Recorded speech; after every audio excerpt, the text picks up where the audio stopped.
Welcome to Mentoring Moments. Mentoring Moments is a sub-series of the E-Commerce Edge podcast. It is composed of clips taken from Jason's one-to-one and group mentorship sessions. Another episode of the E-Commerce Edge podcast. I have a guest to introduce to you today that I have enjoyed following for years now, literally on LinkedIn. He's one of what I consider to be one of the great storytellers of our generation. He's a great business person. He's an authentic human being. He tells it like it is, warts and all. And I think he's got an incredible story to share, not only with me, but with you as my audience. It is my absolute pleasure to welcome Brad LUTTRELL to the podcast. Welcome, Brad. Jason, thanks for having me, man. I'm excited to be here and not in prison. I told you earlier, but if your viewers are watching this, it looks like I'm in prison. This is my first podcast in almost a year, so give me a break. But I'm really pumped to get on here and talk a little bit about what happened with my last company, what I'm doing with my next one, because one doesn't exist without the other. So love it. Let's go. Yeah, look, it's interesting because I'm a big fan, fanboy. I've really enjoyed, following your journey. Had you guys on, had your team on when you had Go Wild, and I'm sure most of my audience, well, I'd like to think that most of my audience has heard of you, has been following your journey, but getting some of the behind the scenes thinking, some of the heart set, some of the mindset, some of the impacts to team, some of the impacts to your family, some of the impacts to you, and better understanding both the pros and the cons of entrepreneurship through your Go Wild and now Prologue journey. I think these are stories that need to be told. And I think, and as I told you before we went on air, I think the stories of the challenges of entrepreneurship are becoming more common now than ever before. When I first started out as an entrepreneur many years ago, these stories were not being told. Really, everybody was almost put entrepreneurs on a pedestal, right? They said, "Oh, you've got this great life. It's so easy. You can set your own hours. You can do all these things. You have all this freedom when you have your own business or you have a company. You're a CEO. You're a founder. Whatever it is." But I think that reality has well and truly set into the industry. And I think, post-COVID, there was a whole lot of money dumped into the market by governments around the world. Now, I lived in New Zealand during the COVID era, and New Zealand and Australia were two of the most locked down countries in the entire world. It was literally a living hell. I don't live in New Zealand anymore, and the final straw that broke the camel's back was COVID. And it was how the country and the prime minister just handled it in the worst way possible. I'm a big freedom guy. I'm originally from the States, born and raised in California, moved to New Zealand in my early 20s, lived there for almost 30 years, and have been living in Puebla. Well, I've been living in Mexico for the last almost 2 years. And one of those reasons was to get the hell out of a totalitarian society, right? New Zealand was a totalitarian hellhole during COVID. But the one thing COVID did do was like when COVID first started, I was working in e-com at the time, and I was helping to run and build an agency. And when COVID first started, every single project, literally every single project that was in build was stopped because not one of our clients knew what the hell was going to happen. They had no idea. And then within a month, not only were all the projects that were put on hold back on again, but then we took on a whole bunch of new clients because everybody realized, oh, geez, everybody's forced to stay at home. Everybody's forced to shop online. The boom was on. The gold rush was on. And all these businesses realized, geez, if we don't have digital routes to market, we are screwed because like 90% of our business is moving online. Unless you were considered essential, you weren't operating unless you were operating online. And so I said all that to say that COVID was something none of us could have predicted at the time the impact it was going to have on our industry. And as entrepreneurs, we have to deal with these types of things, maybe not to the degree of COVID, but we have to deal with all sorts of things that hit our business unexpectedly and try to figure out a way through whilst staying positive and there to support our team. So why don't you tell us, I guess, to kick things off, Tell us how Go Wild even came to be, from an idea to an actual business and beyond. Yeah, I mean, and first I got to say, like, all of that impacted us. You know, this story, the beginning origin story leads into us getting creamed by COVID. You know, the 2016, I was trying to figure out what I wanted to build. I was also working at an ad agency and just wanted to do more. I was a creative director and, you know, spent 5 years working for that agency. 3 of those years I was looking for what I was going to do. So I stumbled onto this idea for a social platform for hunters and anglers because, and I've told this story, so I'm gonna go super deep. I've been on the podcast and kind of shared this, but the highlight reel is, you know, it was a challenging place to create content on Facebook for this audience, right? Brands I predicted would suffer from the policies that Facebook was putting in place or not putting in place to protect the harassment of a hunter, for example. And you know, we really made a big bet on the brands struggling to use the platform, which has played out. I mean, that's you'll see, you know, a lot of the hunting industry is celebrating Mark Zuckerberg's recent announcements because the hope is that that's going to trickle down into some of the ad challenges that these companies have had. But in 2016, you know, you flash back, Trump is running against Hillary, like it was a really polarized time. And you know, just in general, talking about anything hunting related, which is often perceived as, you know, conservative audience, was not going very well. So had the idea to start a platform, put together a team. We bootstrap built for the first, you know, year and then started raising money, which is something I'm not doing now. I'm taking a totally different approach on this round. We'll talk about that in a bit. But you know, bootstrap built, raised money, raised like $445,000 on that first round. And then I ended up getting a interim director of marketing role that gave me 6 months to kind of 2 feet in each canoe.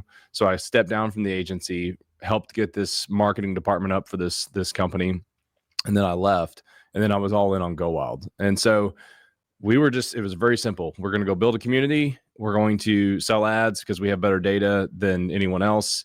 And, you know, the belief at the time was Facebook is really good off predicting behavior, but they're going to struggle to really know this audience as well as we could if you were logging the activities that you were interested in. So like I could not only tell you who was a hunter or a deer hunter, I could tell you their archery, like where they hunt archery. We knew the states they traveled to because they shared all this trophy data, and it was zero party data. People shared that because they were proud of that data. They wanted to enhance their experience. And we bet that if we had that data and sold ads against it, we could do it at a premium, which we did sell at a premium. But the problem was COVID. You know, I had $500,000 worth of ad business booked, which was honestly, like in hindsight, I wish even then we should have been ahead of where we were. But $500,000, you know, in going into 2020, coming out of the trade show season, felt really good. I was like, we're on our way. All of it disappeared overnight. I lost $750,000 in investment in about a 2-week period. Well, one phone call, but over a 2-week period with COVID. When the markets crashed, all of the angel investors who were coming into our round weren't liquid anymore and panicked. And so we lost all of our funding. We lost our entire business model. And I spent 90 days trying to figure that out. So we pivoted to e-commerce because we realized, like, hey, we're going to use the data to sell other people's products. Let's just try and see if somebody will let us sell their products. I didn't know what dropship was. I was not an e-com guy, right? Like I was an advertising guy. I generally in agencies, when someone had come to us with an e-commerce store, I did not sit down and say like, well, is this inventory on wheels? Are you drop shipping? Are you inventory? Like I didn't know any of that stuff. And so we started looking at drop ship and what it was. I mean, I'd heard of it, but like I didn't know the ins and outs like I do now. And, you know, I've now done drop shipping with multi-billion-dollar brands down to mom and pops, and I've done it across every shopping platform that exists. We had EDI integrations with massive distributors. We shipped out of like 50 warehouses across the country, and that was working great. Like when we pivoted to that and went all in on that, it was topsy-turvy for a few months because, again, no idea what the hell we were doing. And we started to figure it out, and then like the first brand popped for us in March of 2021, and we started outselling their Amazon. And they called us, and literally the question was, what the hell are you doing? How are you doing this? And we had figured out we were using our data with Facebook and we were buying media and pushing this product, and it was profitable. And I started to see it. I'm like, I can take, like, this is where our unit economics are finally going to start to make sense, because I'll have a proven path to the revenue. And we kept pushing that, and it was gold through 22. Like, for the next 18 months, man, we were off on a rocket ship. We couldn't get enough inventory was the problem. The outdoor industry, everybody went outside, and so there was no inventory, because brands predict 8 to 10% growth. They don't predict 40%, right? And so a lot of these stores or manufacturers didn't have inventory. So we really spent 12 months trying to we have to get more inventory, and that forced us out of what you would really do in a normal situation, which is build more niche. And we knew that, like, that part, we knew we were kind of taking the antithesis of what you would typically do with an e-commerce store, which is, really focus on your niche and expand slowly. We didn't have time. We had to rapidly scale out, because if we'd stuck niche, it's like half the brands, not even half, it's like 75% of the brands in a niche may not have inventory, and they may not be taking on new retailers or whatever. So we scaled up. And sorry to interrupt you. No, you're good. And even if they were taking on retailers, they probably weren't necessarily taking on pure play online retailers. Because this is what I experienced back in the days, that lots of times they'd say, hey, look, we're going to service our retail partners first that have physical retail stores, because they literally cannot operate if they don't have stock on the floor in the store for people to walk into. We're going to serve our retail partners first, and everybody else can come second. You can wait in line. And was there a little bit of that involved too? They're saying, hey, look, first of all, you're not holding inventory. You're having us ship it to, you're just the front end for our brand. 2, you don't have physical retail stores. And 3rd, we've got 50-year relationships with some of these retailers like Dick's Sporting Goods, etc. We service them first, and you can get in line. Yeah, we did experience that. The entire fishing industry still operates that way. Well, I can't speak to it for like the last year. I've been out of the game. We stopped selling in May of 2024. But basically these fishing companies wouldn't sell to us or even let us drop ship. So what we did was we bought a few $1,000s worth of inventory, maybe like $8,000 worth of inventory, and set up a fake store in our lobby, and it photographed it. And so when they would ask to see our storefront, we would send them pictures that made it look like a small tackle shop.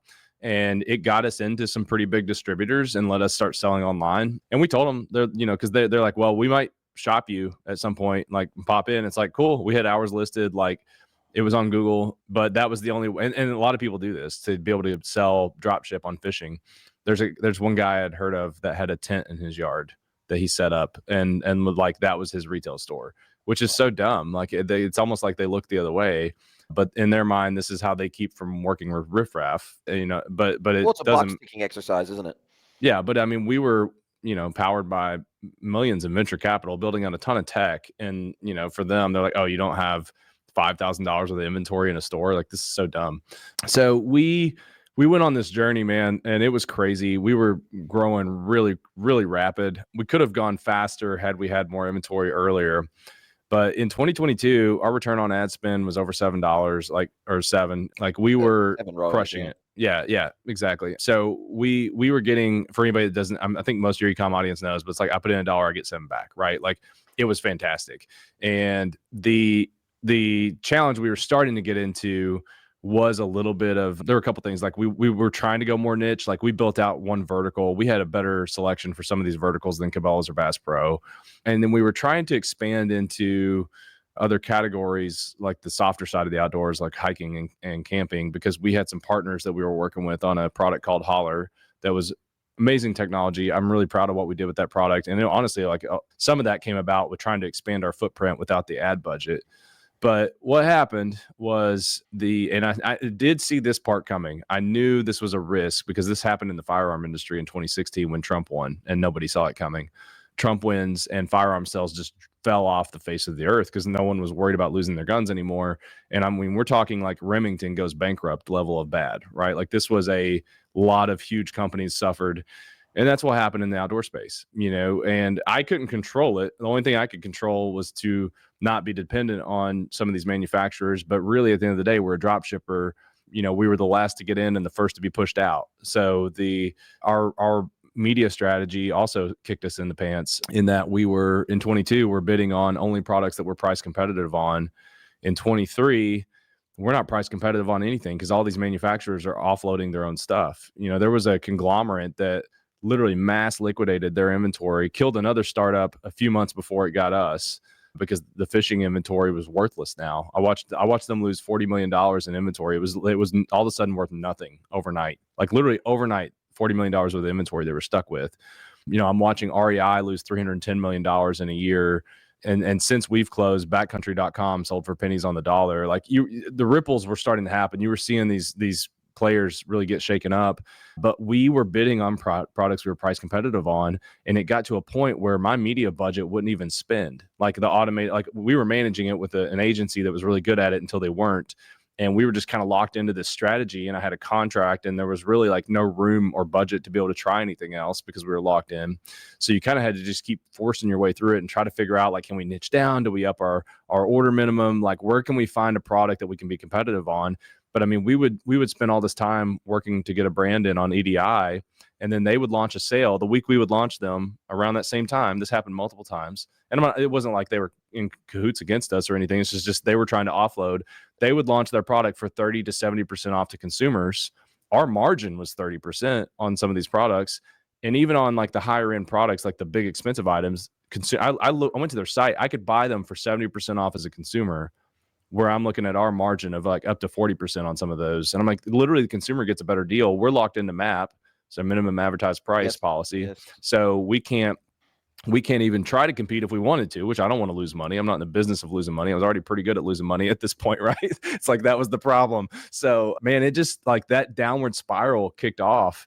And we were in acquisition discussions I started trying to sell the company in 22 because the timing seemed right. Now this is early 22 before it's getting things are shifting around a little bit, but like I'm working with an investment banker. Everything looked like it was going to be a quick acquisition because we were going to be a sub $50 million acquisition. It should be like, we should be able to hit one of these big companies that sees the data play, like booms, wham, bam, thank you, ma'am. What they call a tuck-in acquisition. Yeah, exactly.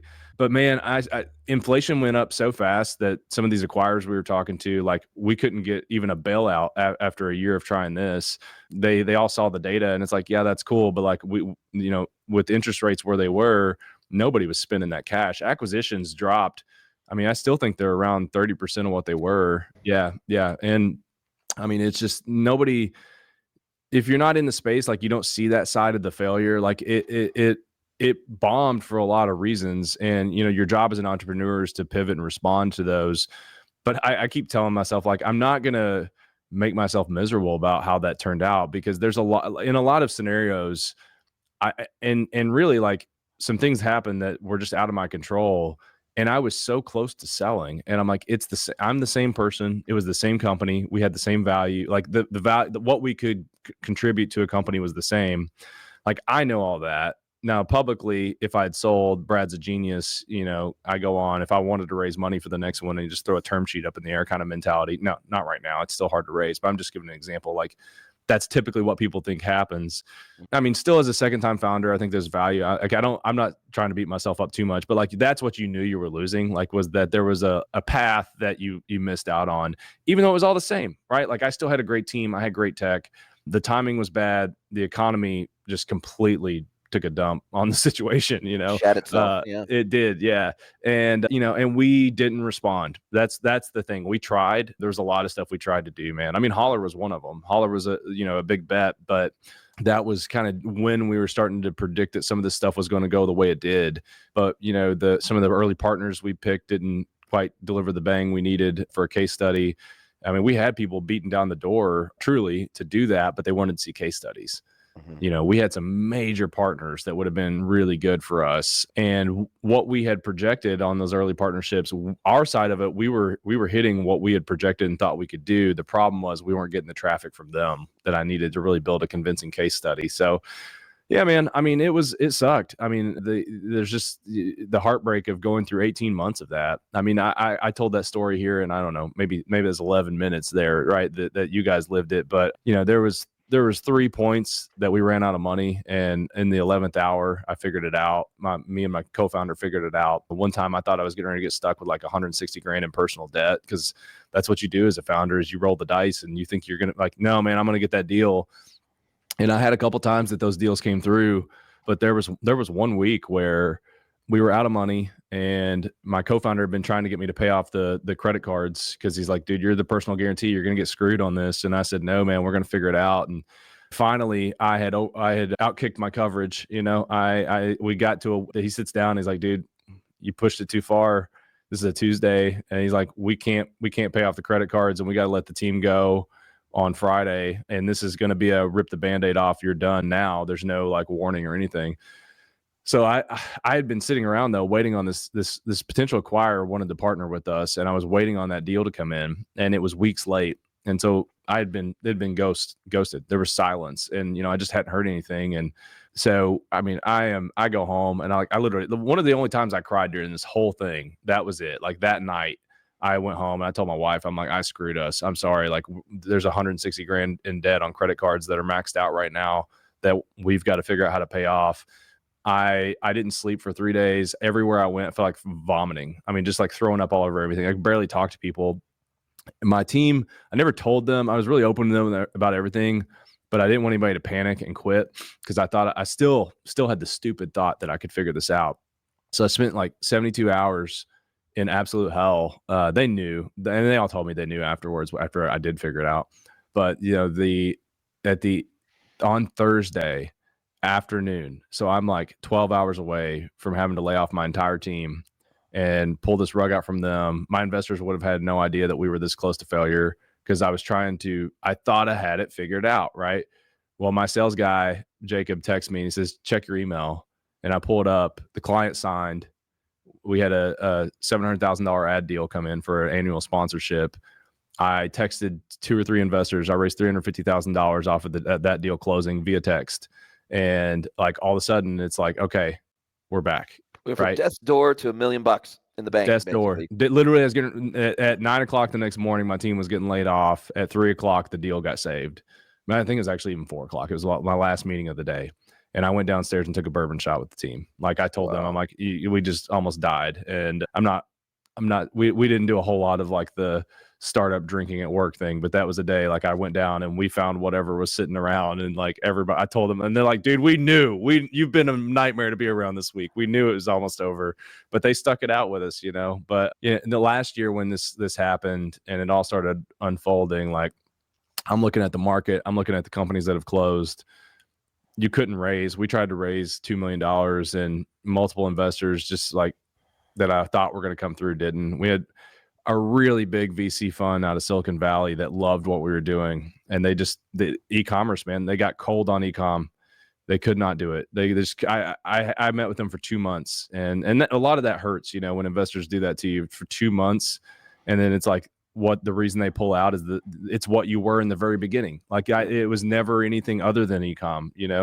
I mean, yeah, it's a data play, blah blah blah, but it's like, man, we make our money selling gear stuff, and they knew that at the very beginning, but they pulled out late, and I had that happen several times. I almost died another time because a huge company that everybody on this podcast knows, publicly traded company, talked to us, and I thought they were going to invest $5 million, and they had flown in, and we met with them, and it was right before Thanksgiving. And at the beginning of November, I told Zach, I said, this deal's not closing. They're telling us it is, but it's not closing. And then 2 weeks later, they pulled out.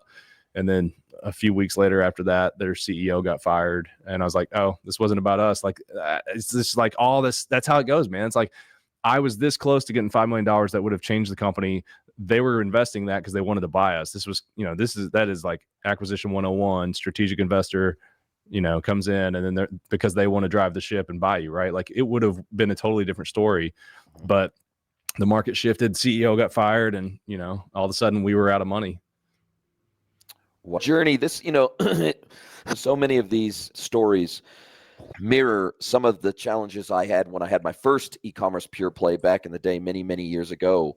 And, we had a business that was operating in the memory card niche. And this was at the time when memory cards we were selling 16 megabyte, not gigabyte, megabyte memory cards for 600 New Zealand dollars at the time. Yeah. And they were smart media cards.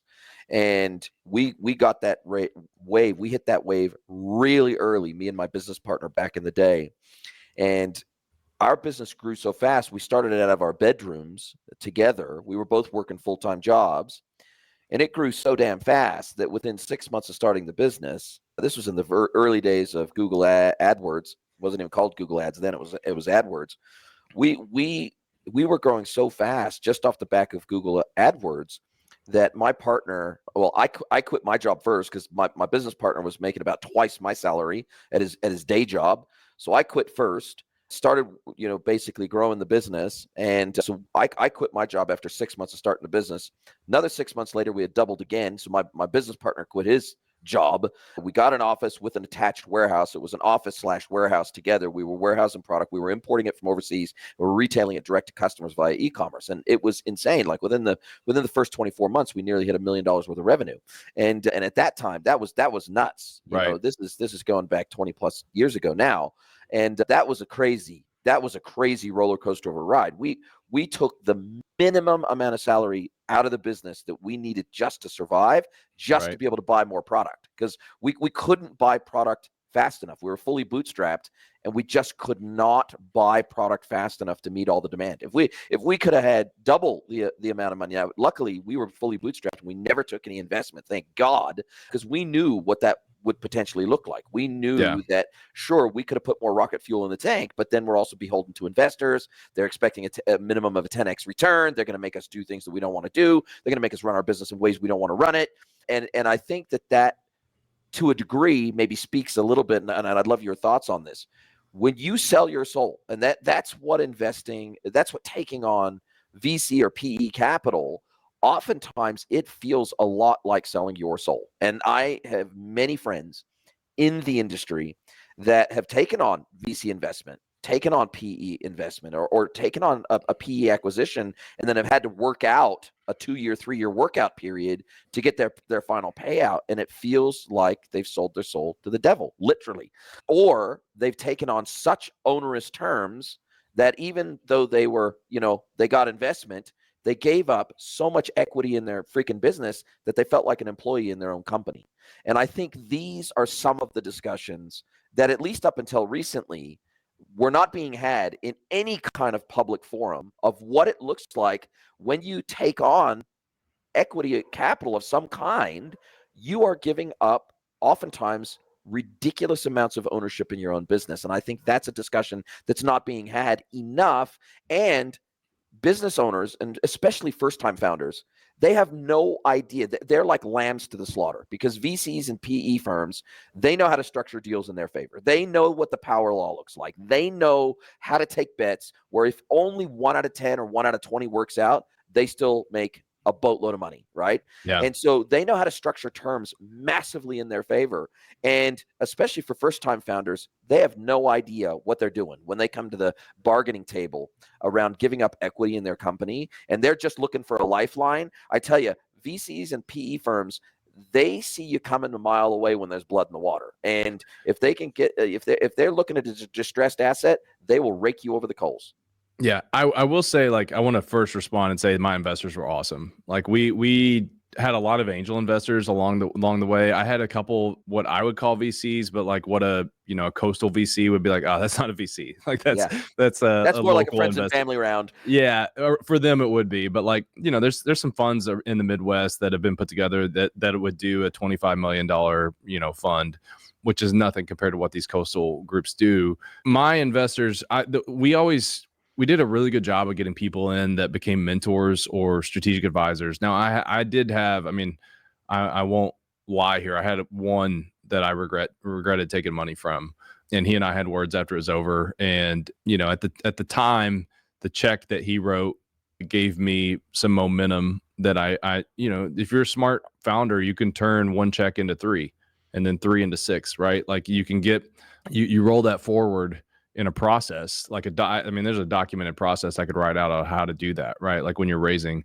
And I did that with him, and I turned $250,000 into some FOMO that we ended up rolling into a over $2 million round. And that, his check got us to 100, and we were coming out of an accelerator. And at that point we notched the record for the most ever raised on demo day, like with $860,000, I think. And so, I knew if we did that, I could roll that in and get another group on board. And I did. I had a fund here in Louisville come forward, and they're like, hey, we want to write a $1.1 million check to oversubscribe the round. And so we worked on that, and then COVID killed it. I mean, COVID just completely destroyed their ability, and it wasn't their fault. I mean, it was just, again, things just happen and it's out of your control. But there, to your point, I had to just say, I doubt any of my investors want to listen to a podcast with me on it, but if they do, they were awesome. And I turned to a lot of them when everything started falling apart. My board was great, and there was a couple, about 5 or 6, who I would call a lot. Even in acquisition deals, I had some of them that were really good at M&A, and they were good partners for me. But I've had friends with companies that haven't had such a great experience, right? And I think right now, if you're not in the space, talking to other founders about the deals that are being cut, there are some really aggressive terms out there right now. I mean, a lot of founders are selling 40% of their company for $1 million just to get 6% or 6 months of runway, and they're going to have to do it again. And then you start looking at the types of terms that are getting cut. Safes for a while were gone, and it was all convertible debt again, convertible notes. And the terms on that, I mean, this was 20% interest on some of these deals that I was seeing. And we were cutting some of those deals. We were having to do some of that because to be able to just stay alive. And that wasn't investors being aggressive with us. That was just the market rates. They're like, look, I mean, capital went from being free to having effectively a 20% interest rate, like a credit card. Well, and that happened in the span of months. When they could go throw it in a money market and get 6 or 7% and not have any chance of losing it, you got to offer more than 7% interest. It's like risk capital. 10% is not interesting, right? Because we were risky. They knew the position we were in, so you got to make it worth their while. So, there was a lot going on, and even with the acquisition side, there was a lot going on. A lot of these acquisitions you've seen over the last couple of years, and I'm not trying to poo-poo anybody's parade here. I just know because I've had friends that did it, and a lot of those deals aren't what they looked like. They weren't the deal that the founder wanted, but the founder was happy with it because they got out, better than I did. And at the end, I was fighting for those kind of deals. I wanted that kind of deal because I wanted to have something. I didn't want to, at the bare minimum, I didn't want to have the thing I built for so many years die, right? I didn't want to lose my team. I wanted to keep working with my team in that crappy little office that we worked in for all those years. We loved it. I call it crappy. Sorry, Jerry. Jerry was my landlord and one of our investors, but it wasn't anything fancy. It's like we loved what we had. And I didn't want to let that go. It really became about a lot more than money, man. What I was fighting for and what I was trying to figure out. And, at the end of the day, I couldn't find anybody that was willing to invest in it, to take the risk, because, you get to a certain point, where the interest rates were a huge problem with the whole thing, because the cash just wasn't cheap anymore. And it really reframed the entire thing. Like I said, I think we're at 25 to 30% of the volume of acquisitions of where it was. We're still, I read or listen to the Wall Street Journal every day, and we're still not seeing that turnaround. So interesting times. Well, look, I want to wind back a little bit here, and I want to go back to the early days of the business model, and I want to better understand the power of community. Now, I understand, look, I follow Cam Hanes, I follow a lot of the major players in the hunting and fishing space. They've gone on to start their own podcast. Cam's got his own podcast now. Obviously, we got Joe Rogan. We got lots of players in the space. But to your point, I think you hit on a thing, which is that the likes of Facebook and Instagram and some of these other platforms and TikTok and everything else, they're great for generic communities. They're great for that, and they're great for connecting with family and friends and things like that. But when you get into a niche that is either fallen out of favor with the world at that time culturally, or is just, for example, the cannabis industry, for example, which has been illegal for a very long time, slowly changing, attitudes towards it are changing. It's becoming a little bit easier. But for many, many years, you couldn't even run a Shopify store and sell cannabis product because you couldn't use Shop Pay. They wouldn't allow anything associated with the cannabis industry at all, even if you were operating in a state where it was legal, even if you were selling products that were legal, even if you were selling just hydroponic gear. There was a lot of restrictions on the cannabis industry for decades that meant that everything that happened in the cannabis industry was largely underground. And so you had to work with some random payment gateway that would allow you to take, credit card payments. You had to work with some random e-commerce platform that was maybe custom built because, you couldn't list your products on a standard SaaS platform. And so, I look at your industry as very much the same. It comes in and out of vogue, right? The Midwest in particular in the United States, it's never going to go out of vogue there. But, on the coasts, which dictate a lot of the culture, they dictate a lot of the technology. It's where a lot of the technology investment is coming from. And so as a result of that, if it's out of favor with the coastal cities and let's face it, the blue states, if it's out of favor, it's going to be out of favor from a tech perspective too. And so you'll get banned, you'll get blocked, you'll get shadow banned, and so for a lot of years, people like Cam Hanes, for example, he would get shadow banned for months at a time on Instagram just for having a hunting picture up on his wall, right? And so I think what you were trying to do is important in many respects because it gave these people a home who had been ostracized and effectively kicked off mainstream platforms, or at least shadow banned from mainstream platforms. And it gave them a place where they could congregate together, have the discussions that they wanted to have, uncensored, be open and honest about the fact that they love hunting, they love fishing, they love it more maybe of an old school traditional lifestyle where they're going out and they're feeding their families and they enjoy doing it. And you tapped into the zeitgeist of exactly what was happening culturally at the time, gave people a home, and then, as I understand it, and I'm sure you'll correct me if I'm wrong, take that data, right? That first party data that you had, take that, send the email list effectively over to Meta, say, look, create a lookalike audience out of this. This is my audience. These are my customers. We did that until Facebook banned us.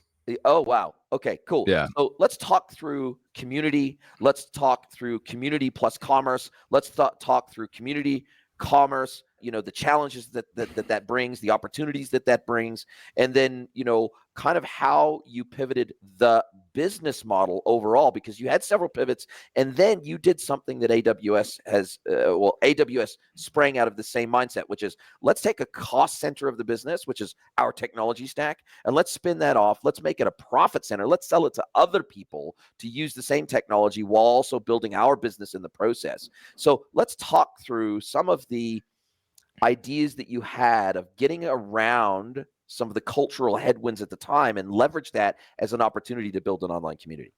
Yeah, I mean, the first thing with community building is it's got to be authentic. So like we were combating the mainstream social media and everything. All the things you said are true, and shadow banning is real. I mean, it can be as real as like a few days, or it could be as real as like forever. I mean, they can throw that kind of hammer down on, and I've talked to the people that work there. Like, this is not, Brad's crazy conspiracy theorist. Like, it's real. Elon came into Twitter and there were literally documented processes that showed that it was real, and it happens at all these platforms. And people get really upset and think that, I don't think that Facebook, like, I don't think Mark Zuckerberg hates hunting. Mark Zuckerberg hunts himself, right?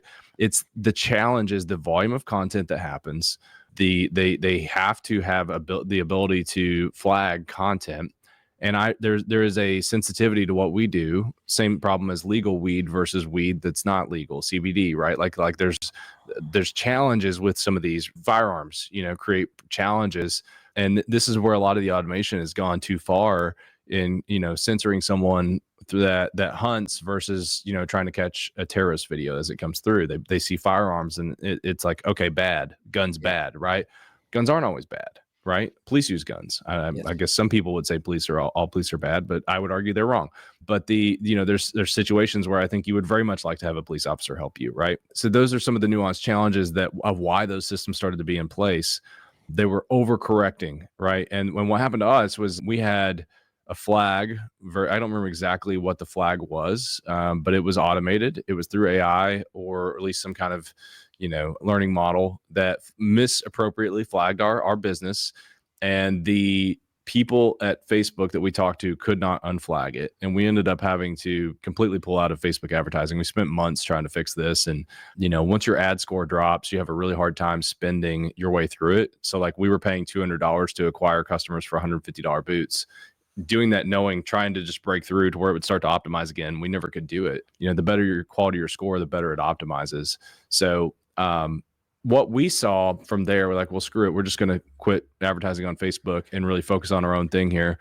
and we leaned into Google. And Google has its own challenges for the same reason, or the same challenges with over censoring, I'll say. But we started to see like the value of the community in helping each other, and so like sharing their story and their data. I mean, and by data, I don't mean like, I'm not like coming into your phone and stealing your data from other apps, right? Like, your data is stuff you give up willingly. It's information you give up willing as part of the community. And then the other great thing about this, and I'd love you to take, is that you can advertise the community. Like you can advertise, like if you're not advertising products in an industry that's challenged, but you advertise a community, you advertise a platform. It'd be like Reddit advertising on Google, or it'd be like Reddit advertising on Meta, right? If you can advertise a hunting and fishing community, an app, you can advertise an app, right? And you're probably not going to get flagged, but by that stage, your account had been flagged. But I'm saying that if you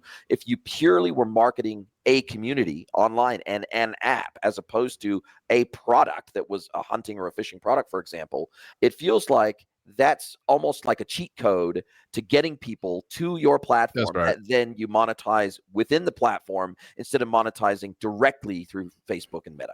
Yeah, and we would advertise, like there was kind of a couple different strategies. Like with podcasters, that's directly the way we would go. And what was cool about the platform is we had this gamified system to where, if you created an account, you got 200 points. And as you got points, you got discount codes. Sometimes you got $10 off, whatever it was. But, my co-founder's a data scientist. We had figured out all of what we needed to get out of those discount codes, and they were profitable. Like that was the thing. The way we had it designed, it was a profitable experience. So we would use the community's participation we would reward them with the reward system.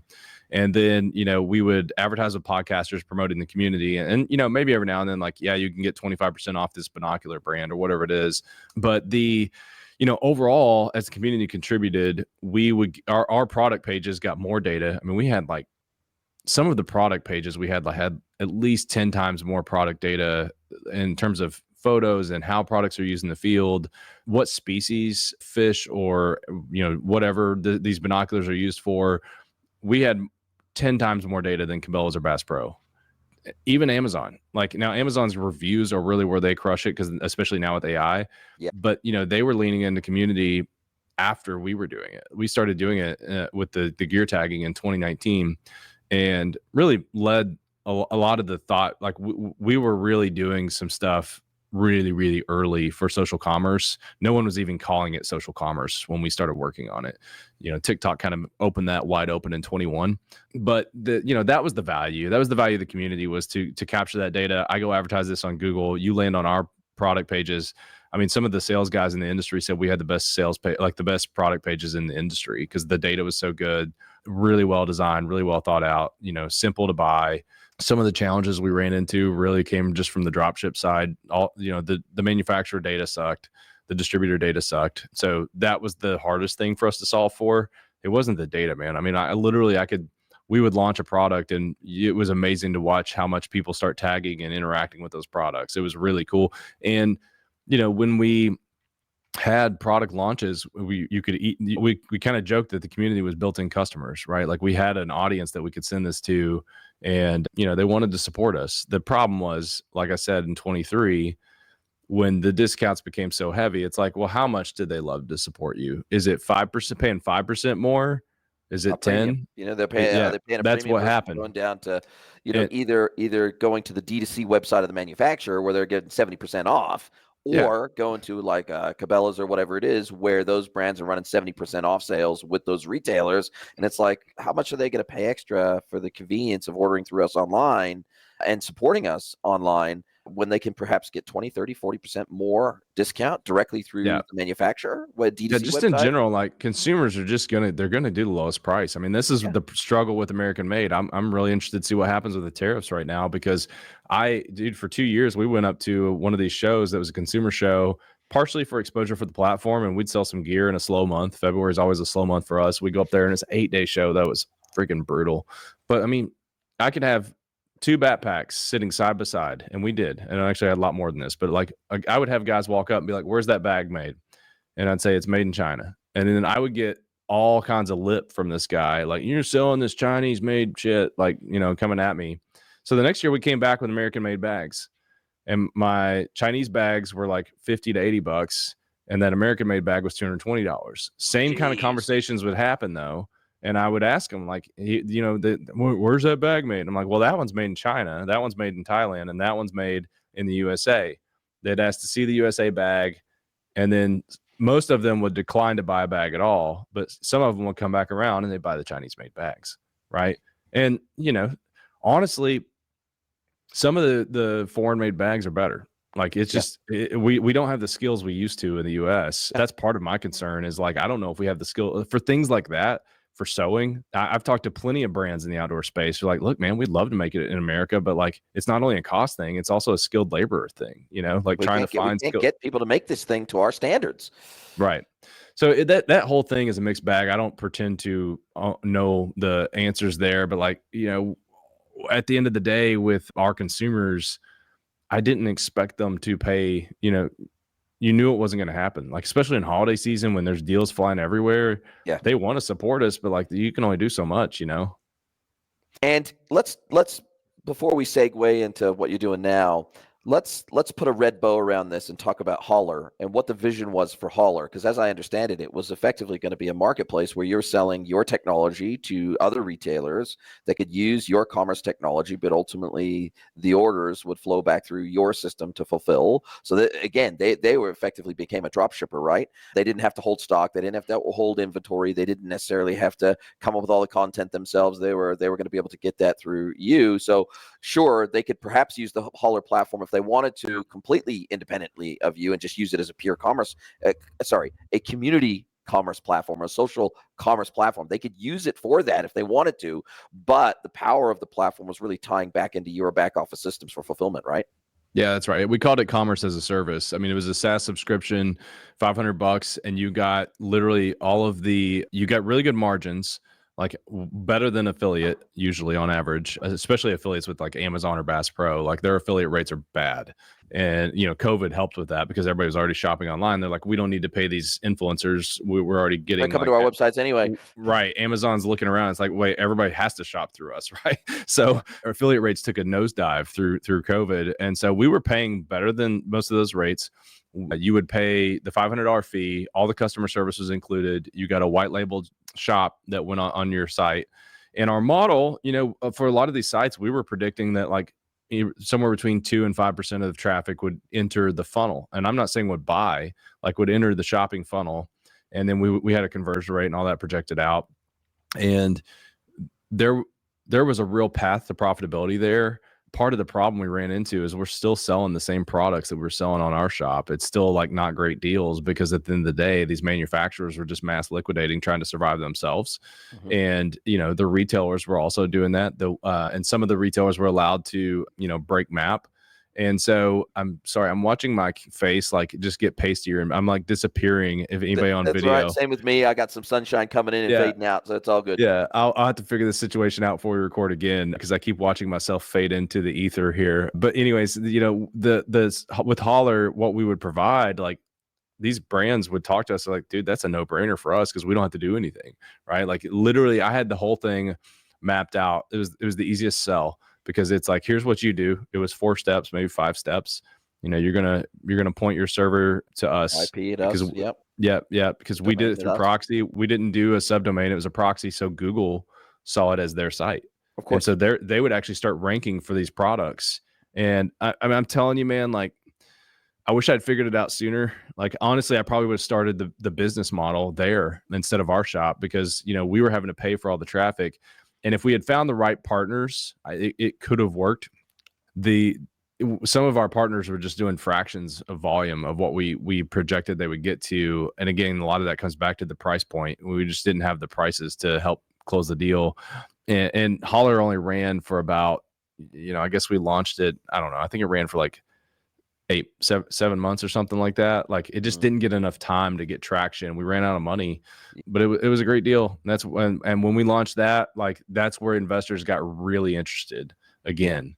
But then e-commerce just took a total nosedive. Nobody wanted to invest in Go Wild. They wanted to invest in Holler so much so that we almost spun it out.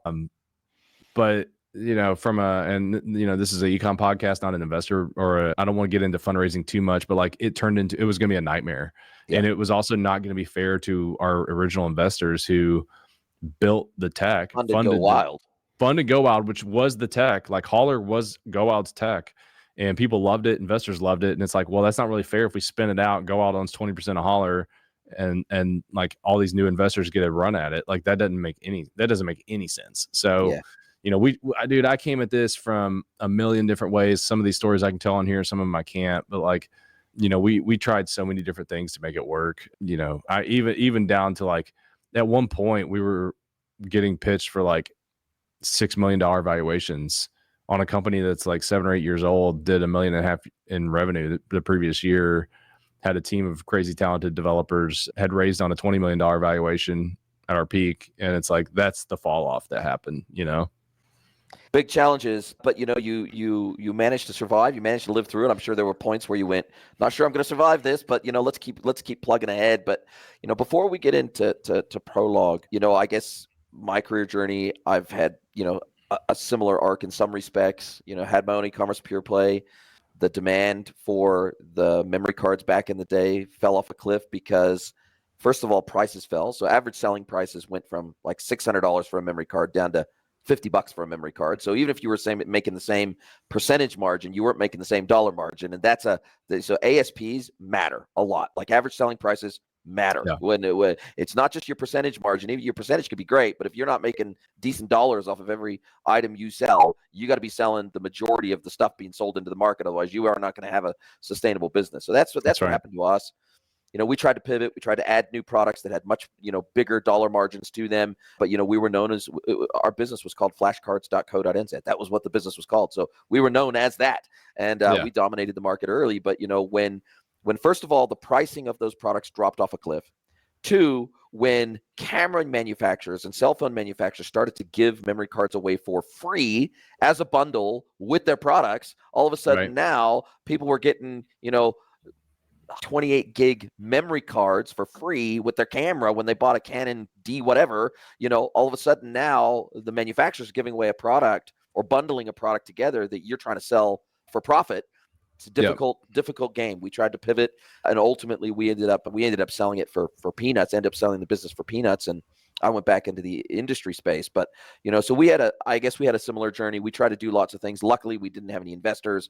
Luckily, it was all bootstrapped. So my business partner and I could basically just shut down the business. We had no debt. So basically, we were able to sell the business off for effectively the mailing list and the website. And so we didn't end up with a whole lot of debt, which felt really good. But then, my business partner and I had to go back into industry again. But, it was a massive learning curve. We had an opportunity to sell very early on. We didn't take it. That was the lesson I took away from that business was, it's great to know when to start a business, but you also potentially have to know when to sell a business when the timing is just about right. We had some offers within the first couple of years of starting the business, and we should have taken them. We had a few local distributors in New Zealand that wanted a storefront. They wanted a retail storefront. They wanted a pure play e-commerce storefront, but they couldn't put it under their own brand because as a distributor, they weren't legally allowed to sell under their distributor brand, but they could have sold it under a retail brand, right? And basically been the backdoor supplier at $0 profit to a front end. And they saw this as a instant route to market because we had a massive database and everything else. And so, that was one of the key lessons I learned. You got to know when to start a business, but you potentially either have to know when to shut it down or you got to know when to sell at the right time when the market is at its peak. And when you don't see a way forward, you got to know when to sell as well and get out with your finances intact. But the other thing I think that we can cover off here is that, I ultimately went to work for brands. I ran and built agencies. I've done lots of things in the industry over the years, but now I'm consulting. I've been doing that for 4 years, and I absolutely love it. Can't imagine doing anything else. I still love the industry. It's where I'll finish my career. I'll probably do this until the day I die, to be honest, because I absolutely love it. But what I love about consulting, and hopefully this will be a nice segue into Prologue, is virtually zero startup costs, especially if you've got a personal brand, especially if you've got followers, especially if you've already got people that want to work with you and are clamoring to work from you. You kind of got a ready-made audience for your work. got incredible margins, like 90% plus margins, virtually zero startup costs, virtually zero risk. You can bootstrap the whole thing, and you can work from anywhere in the world as well. And so you can take on clients from everywhere in the world. And so now that I've moved into the world of consulting, building an agency, massively stressful. Agency work, I was doing 80 hours a week. You got team members. You got to keep bringing in new business to keep the team members fed and working. And it's one of the most, you'll learn a lot. Agency life, you will learn more about e-commerce in a shorter period of time working agency side than you can do just about any other way. But it will be stressful. You will be doing insane hours. You will not be getting paid what you're worth. And that's just the way that the agency world is. It's just it. And so now that I've gone consulting, it feels like I've now been able to achieve that mythical thing of what most people call work-life balance, but I call work-life integration. I've got my work and my life fully integrated. I got my home office here. I love it. I can work remotely. I go to conferences. I get to speak at them. I get to take my wife with me, so we get to mix business and pleasure. It's amazing. I can't imagine going back to building an agency or doing something with a huge team, because I like working as an independent. It is an amazing place to be, and I'm the master of my own destiny, and I don't have to stress about keeping 50 mouths fed. And it feels pretty damn good, and that hopefully will be a nice segue into what you're doing now with Prolong. Yeah. So in May, I find myself not getting paid by Go Wild. And, which we cut salaries before that. Like I could feel it coming, but I also had to try to sell the business. I was still going to try to sell this distressed asset we had, like whatever that means. And I didn't know where that was going to go, but I had, kind of this handshake deal with my board that, everybody else is gone. Like literally everybody was gone. And I said, I'm going to stick it out and try to find somebody to buy us. And that means not taking a full-time job, right? Or starting something else, at least public facing. So I spent the summer, I threw up a post on LinkedIn either at the end of May or in early June, and I had kind of ripped the Band-Aid off of where we were at on things because the community was dead. So I had to. The community closed mid-May. And so I just said, I'm going to help some brands. I don't know what that means. Here's things I probably could do for you. And I got, what was it, like 36 DMs or emails or text. I think it was about 36 people reached out, and some of it was pointing me to other people. Some of it was like, I need help. I ended up turning down most of it because I was still like some weeks I was 20 hours for Go Wild unpaid, just trying to get it done. Right. But I started consulting, and a couple other things, happened. I started working on a SaaS company. I was like, these margins on e-com suck. I'm never doing this again, which I'm not. I never plan to start another e-commerce company. Just for the record, I know this is e-com podcast, but like I was that burned by the whole thing. Right. I have friends that do really well. I have some friends that crush on e-com. It's not that I don't think it's well. I just got some serious PTSD in the space. And so I started working on a SaaS company. And I spent 90 days working on this SaaS company. I branded it. I bought the URL. I was working on the value prop. I interviewed potential customers. I interviewed other consultants. I was in on this idea I had for a SaaS company, and I was reading books, and I was like, this is what I'm going to do next. And I had a really good idea, and I had found co-founders with me. And the week I was going to go get the address from the post office so that I could register all the LLC and all that. Like I'm there. This is taking action. My credit card will be swiped. And I just kind of had this moment of like, I don't want to do this, and I had this moment of clarity in that this wasn't the right move for me. And I think it's a great company idea, but it's someone else's to build. Right. And so it was going to be a bootstrap play. I was going to probably not be able to go full time for a year, if not 18 months.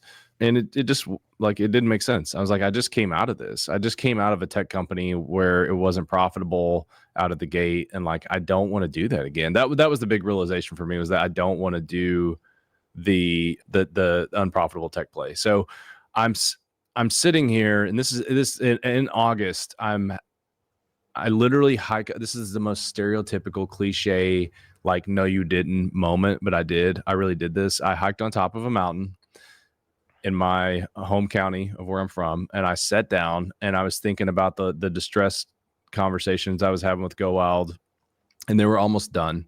Like I was to the end of it. I had one or two companies left, and it was just going horribly, and I hated it. I actually literally hated one of the potential acquirers that was trying to buy us.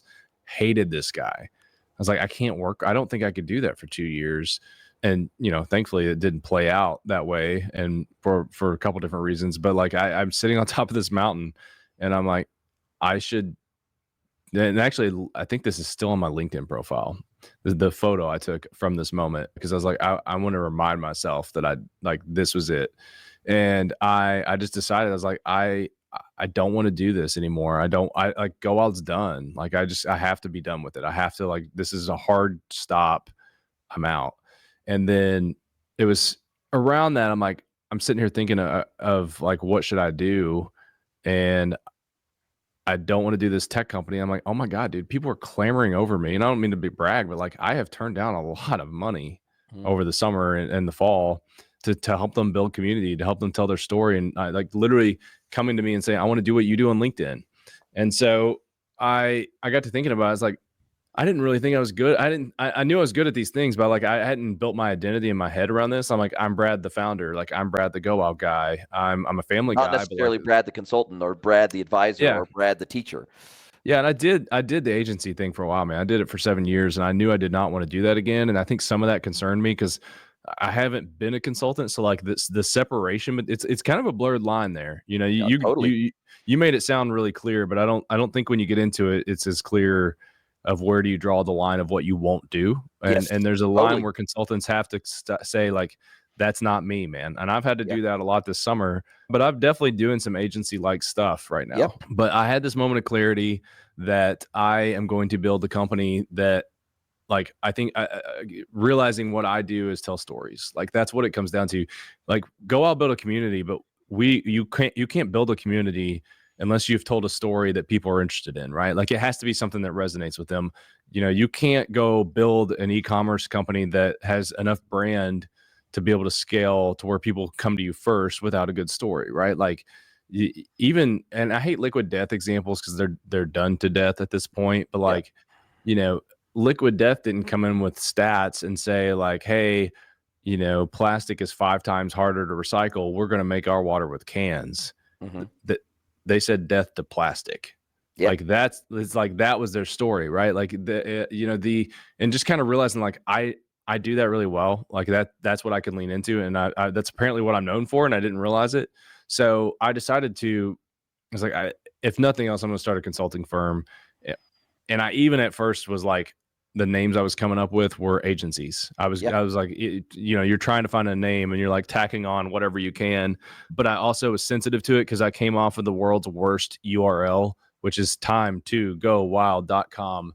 Wow. And I swear to God, like, one of my greatest celebrations is that I never have to explain my email again, because it's like, I hated it. It was 4 words and it was just too much, right? 4 words in a .com. So technically like 6. So I was determined to find this really good URL, and I'm like working through it in my head, and it all just kind of clicks. It's like, what's past is prologue. I had said that 1,000,000 times in content. I had been saying it for 3 years, and with other context, obviously, but I'd even been saying it a lot recently last year, because, you know, all this is about to be behind me, and it's going to be like, I knew whatever I went into, I was going to propel off of being the Go Out guy and what I had done. And so, you know, all of that work kind of set the stage for the future, which is what a prologue does, right? Like, a prologue gives you insights into what the story is about to be. And so I just leaned into it hard, man. And basically where prologue has landed is I think of it as a strategic storytelling company. Right now, that means that it's a consulting firm right now. It's going to be, I realized I don't want to start building. Like, I have an idea for software.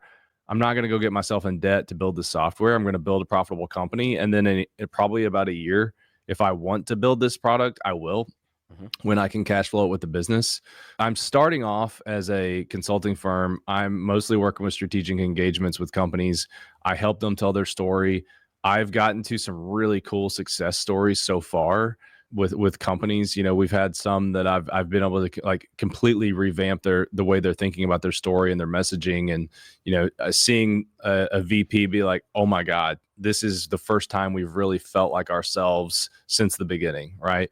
And that's really fun. That's really rewarding. I'm also doing work with leaders. So, and this is where I'm kind of in e-commerce still. I'm not selling widgets with margin, but there is a margin play here. But I'm you can buy this course right now on my site. So like it's a commerce play, right? But there's also coaching on there. But I've got this. I had a guy in this over the summer who was like, "Hey, I want to learn to do what you do on LinkedIn. Like, I'll pay you." And I was like, "Okay." And $1,200 sound good? And he's like, "Yeah, whatever, that's fine." And so I started there, and I started building out a course, and I've got it now. It's a 3-session course. I'm actually wrapping up one with the guy today on session 3 at my office. But it's the content creation system. So I'm taking people from 0 to 1 on their content. These are like really great leaders, and they have really great stories. They just don't know how to tell their story. So I take them, we work through their audience. I help them identify their audience and what their audience might be interested in. We dig into their content pillars and what they could create content about.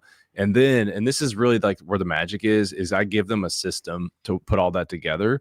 Most people sit down and they're like, I don't know what to write about. Right. So I give them a system that captures all that, pulls the audience together. It's kind of this magical moment. They can see it. It's like, oh my God, yeah, like this is totally going to work for me because I can build it around my lifestyle. And so and then they get like, I give them a couple weeks of support, like how to help them with, whatever they're working through. And so that's part of it right now. And that's more of where I'm trying to move to. So I'm using the consulting to fund it, which is going great. Like I cannot believe how well it's going. I'm kind of freaked out right now, like, because I've got so much inbound again, which I knew was going to happen, but I'm trying to figure it out and make it work. But the exciting thing is like I'm moving towards, like, there'll be a course eventually that comes out that $2,500 in-person session now becomes a $500, $700 course that you can do online. And I have another course that is already semi-done that'll be launching hopefully here in Q1. There's coaching you can do, and I've got consultants I'm bringing in. So you can either work with me, or if you need a podcast consultant, I've got one specific to that. But I'm moving that direction. And then the ultimate area I want to get, not even ultimate. The next phase of that will be like a subscription model for brands. Mm-hmm. So now they're getting a newsletter that helps coach them on story, things they need to be thinking about. They can get frameworks for their social storytelling. They can get an hour a month with that subscription that they can get feedback on. And so they're able to get a lot of the know-how I have, but they don't have to pay these strategic retainers if they have someone internally that can do it themselves. Right. Mm-hmm. And then what all of that is building towards, and like my kind of grand vision for Prologue right now, is to build a storytelling framework for B2B. And I want this to be, StoryBrand is a good example. And like, I don't care to say that I find it really interesting, but I don't think it works for all brands. There's some brands that have complex products. They have a lot of different services. And StoryBrand's also kind of cutesy, like the hero concept. I don't think that appeals to all brands as much. And I want to find something that is kind of like, I won't say kind of, that's more of for mid-size B2B, like something that's more robust. And because StoryBrand is awesome. I love it for most brands because it gets you in the concept of like, what is our story and how are we framing it? Like it's perfect, right? It doesn't work to me, it doesn't always work. And I've even run into some clients that have done it, and I think it confused them. I don't think because they sometimes have multiple customers, and sometimes their customers are selling. Like it just kind of, it muddied up some of the language we were trying to do.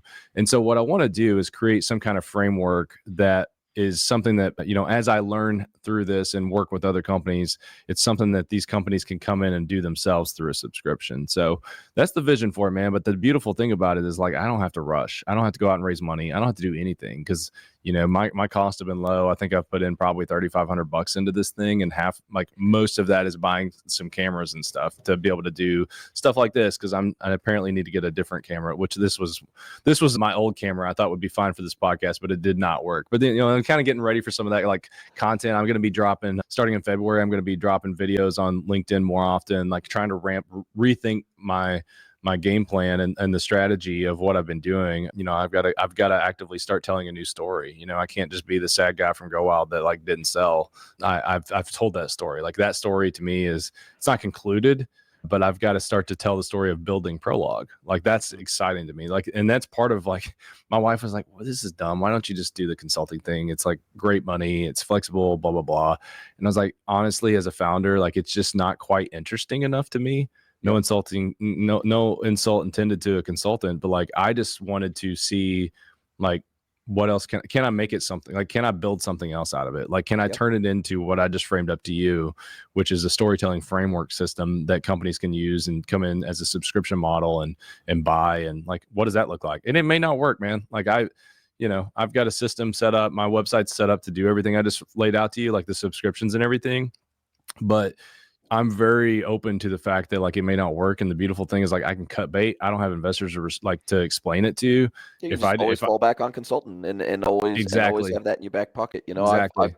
I've thought about digital products, what that would look like. I've thought about communities, what that would look like. I've thought about a number of things over the last couple of years, but ultimately I'm having so much fun consulting and I'm enjoying it so much. Yeah. And I'm making such good money through consulting that, you know, if my ultimate vision would be that my content eventually, specifically the podcast, you know, in the next 5 years, if like 80 to 90% of my income can come through my content, then that's like the holy grail for me. And so Yeah. I think there's a path to that.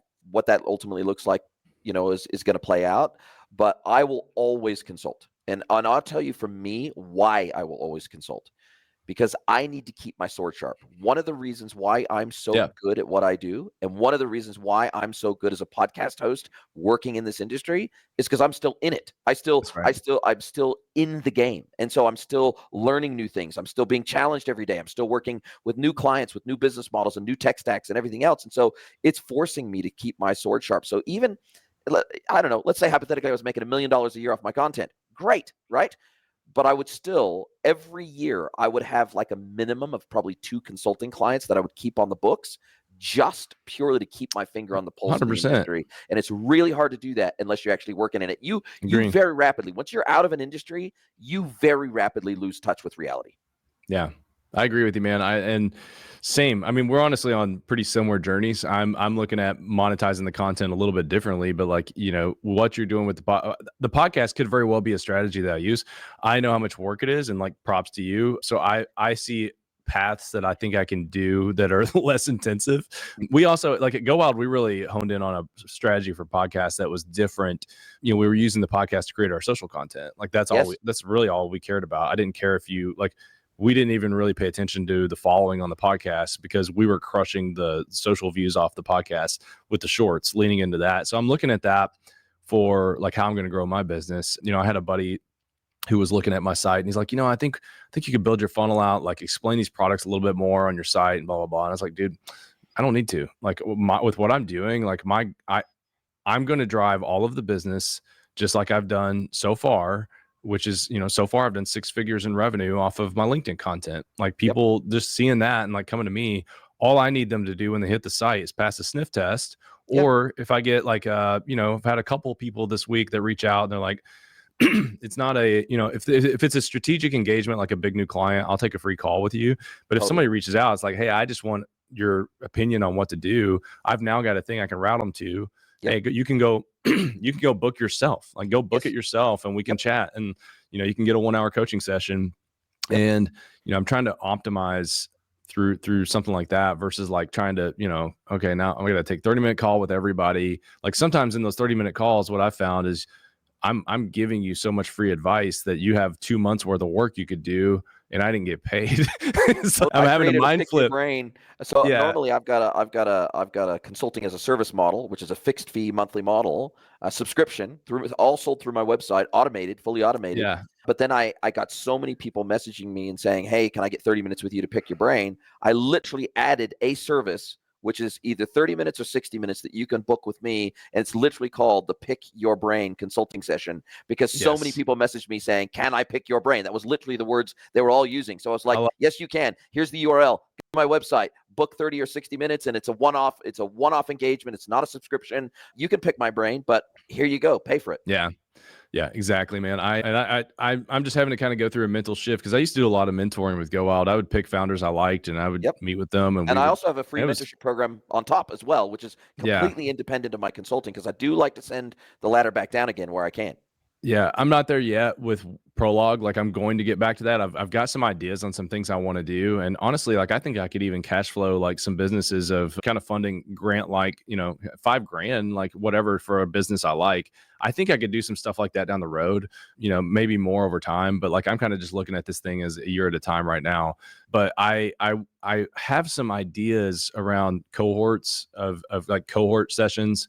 Darren McKee is absolutely crushing what he's doing on LinkedIn on teaching people how to use LinkedIn for sales. I Yep. don't know if you follow him, No, but I but follow Justin Welsh, who's doing the same. I mean, he's yeah, killing it. and yes, I'm sure Justin was an inspiration to Darren at some point, as he is to everyone. I mean, I've been all over Justin's stuff lately, just trying to look at how he structured his courses.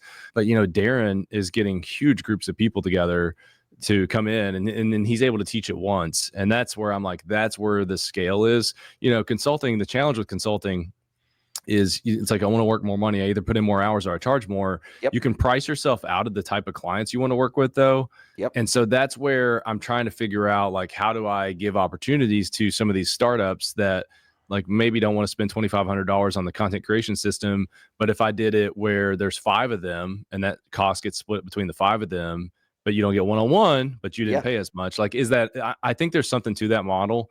I'm probably gonna try this starting in Louisville with an in-person one and just see if anybody signs up. I don't know if anybody will or not. Like, it might just be, you know, 1 or 2 people that kind of get a deal, but I'm going to cap it. I'm planning on launching that like maybe in February or March. So if you hear this and you're interested in that, you can message me on LinkedIn and we can chat about it. But that will be the first of my test of the cohorts. I kind of want to get a little bit deeper into getting through. I've got 1 or 2. I'm getting ready to close another one, but I'm finishing up one right now.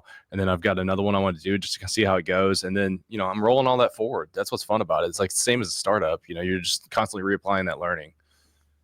Love it, man. Well, listen, I am super proud of you. I'm super proud of how you come through this, that you've kept your sanity. You know, you've kept your humor. I'm sure you've had your dark moments, and you know, look, you've shared a lot of those on LinkedIn, but I'm really impressed with kind of how you've come out the other side.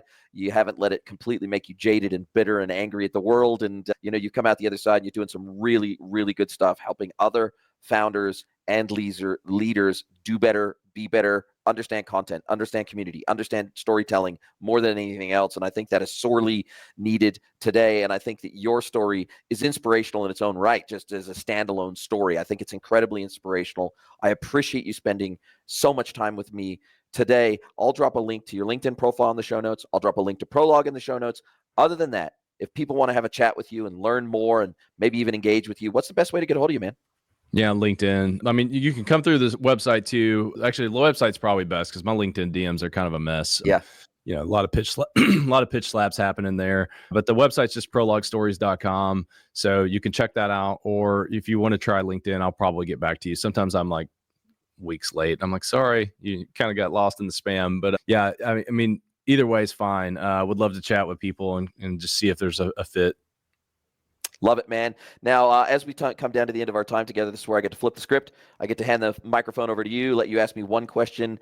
Any question you like, could be personal or professional. So, Mr. Brad LUTTRELL from Prologue, what is your question for me today? All right. So a little bit of context of why I'm going here. I also am super into music, and I have a Twitter account that has absolutely exploded over the last year. I had like 27 million impressions on my music content over the last year.